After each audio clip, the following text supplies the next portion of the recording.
You're listening to Podfabula Productions, a mashup of fiction, nonfiction, ideas, and commentary, created and narrated by your author-host, Victor Acquista. Today's episode, The New Neighbors.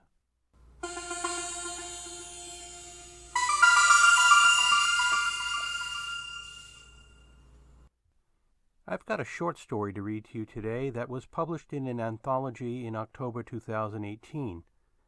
The anthology is titled The Rabbit Hole, Weird Stories, Volume 1. It's full of delightful stories ranging from oddball to creepy and everything in between. My own contribution to this volume is admittedly nutty in more ways than one.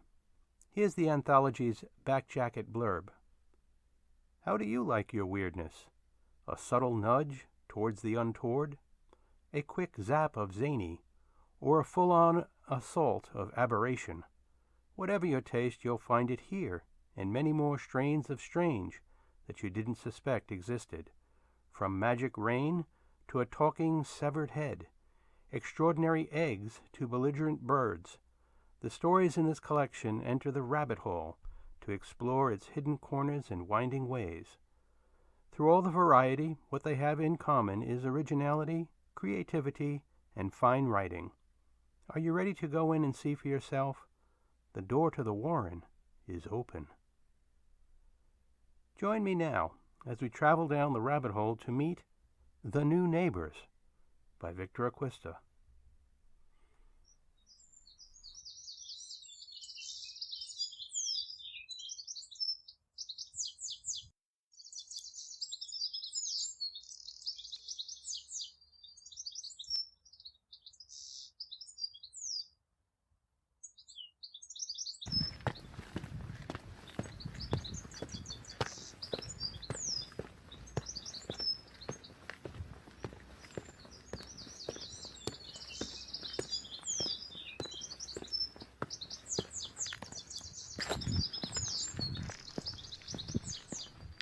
Stooped forward, he rushed to lace his shoe, straightened, then quickly picked up the pace.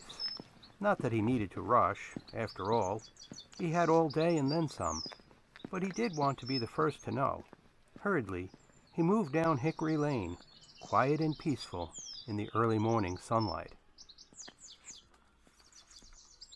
John Henry Roberson was an early riser, had been his whole life. So it was likely that at this time of day, no one had noticed the car slowly moving down Hickory. John's property had the advantage of being at the front end of the lane.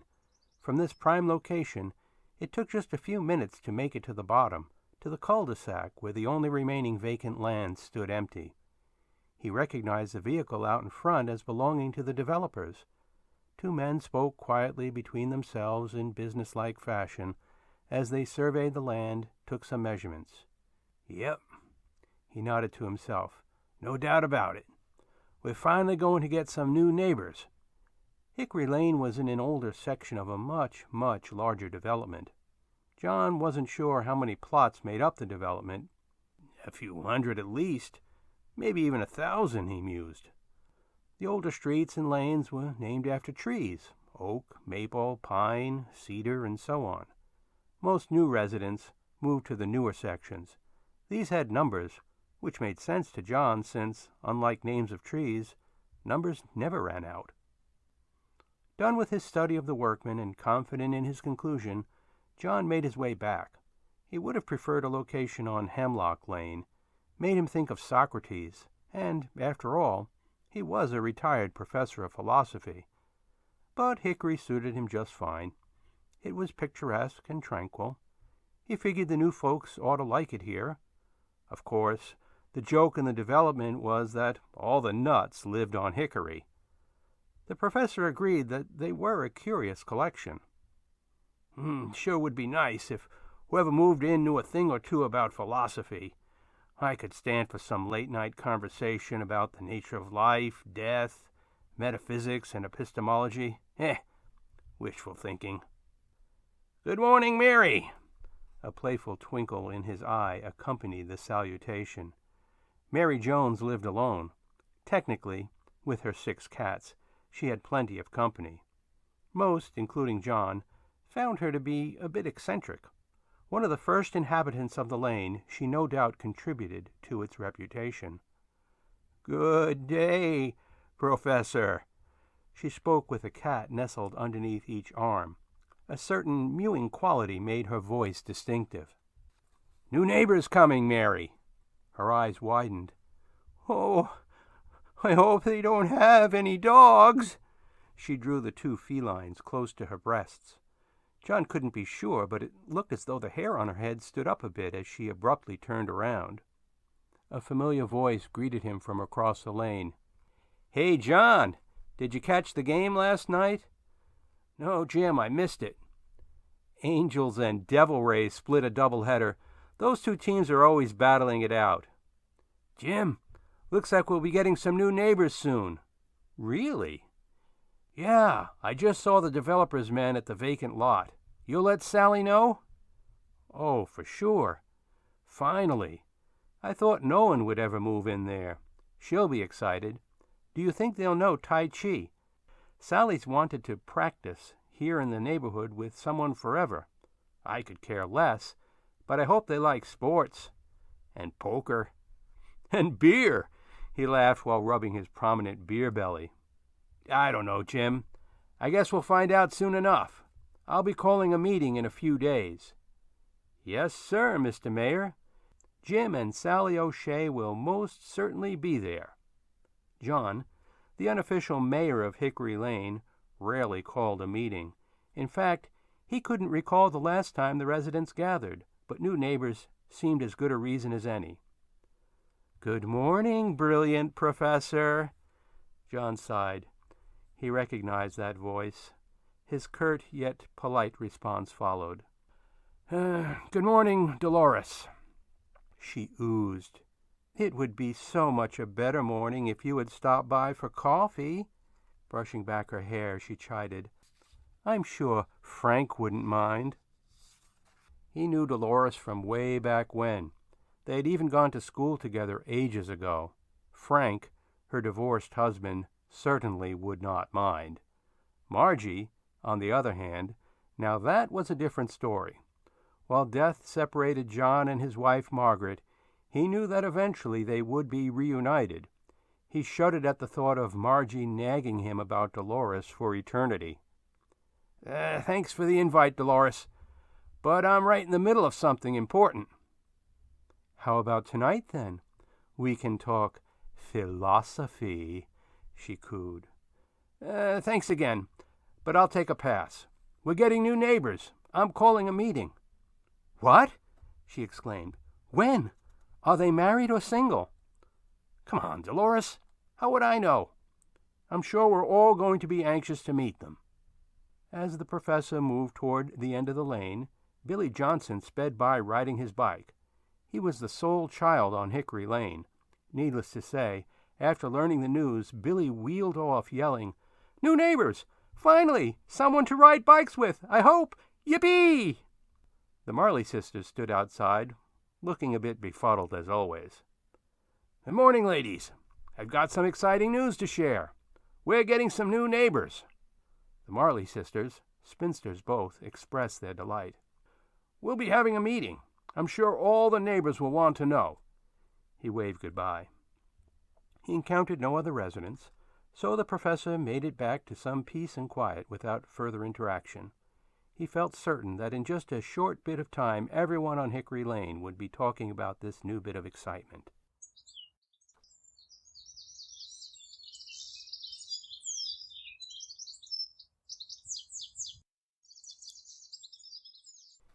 Nearly every person that resided on Hickory attended the meeting.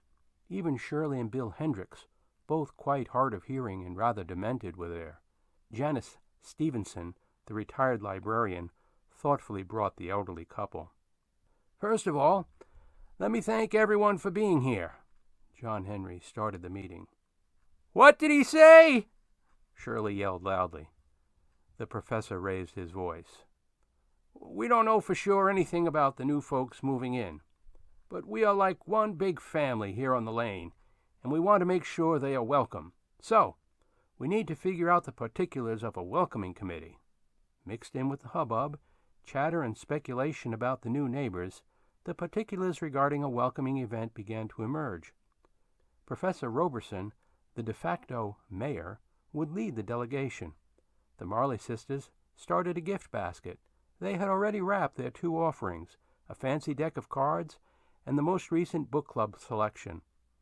Inside, they included invitations to join their bridge group and to attend the book club. Janice offered to make some punch, and pretty much everyone agreed to help in some small way. Time slipped by quickly as they made preparations.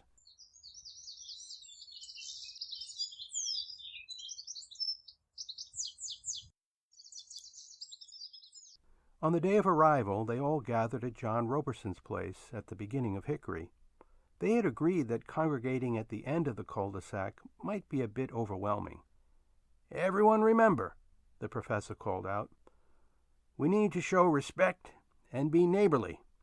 We want to welcome our new neighbors, and they will probably be a little intimidated at first.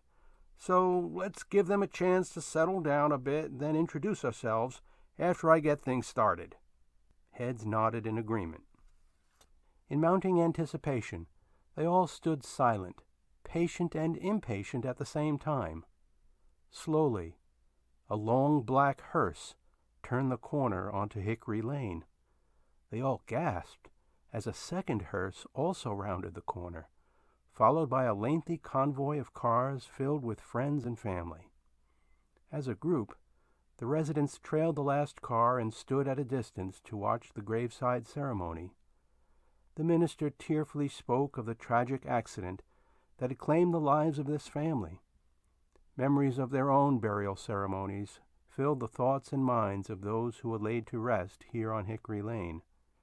After what seemed like an eternity, all the living had left, and the new neighbors stood alone, looking as though they did not know what to do.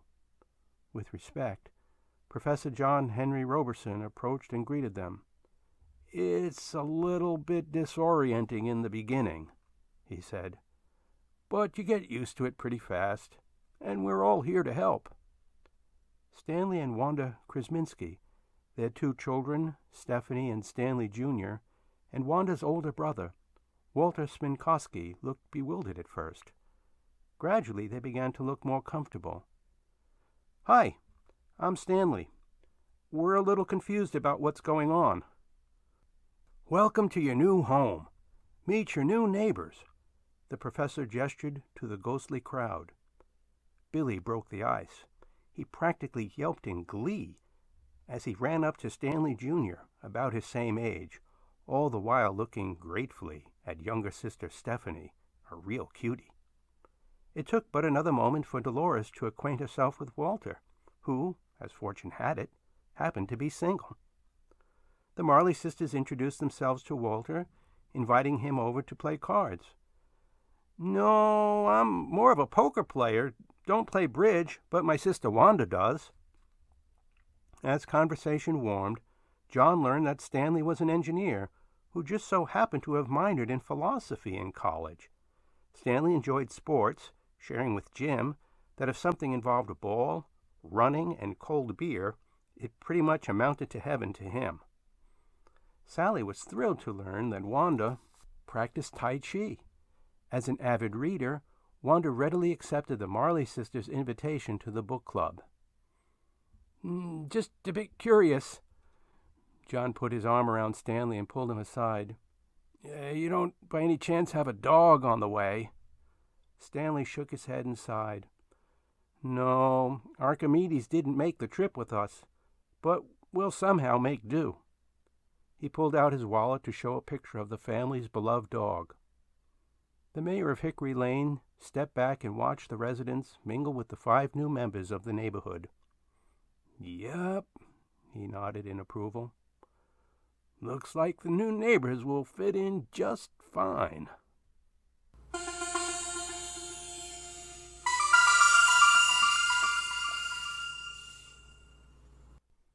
Did you see that coming? Classic misdirection, but I sprinkled clues about this peculiar neighborhood. Listen again and smile when you catch a hidden clue such as the angels and devil rays playing against each other in the afterlife. Before I read the big reveal, Kudos to you if you figured out the neighborhood was a cemetery and all the residents were the spirits of those laid to rest there.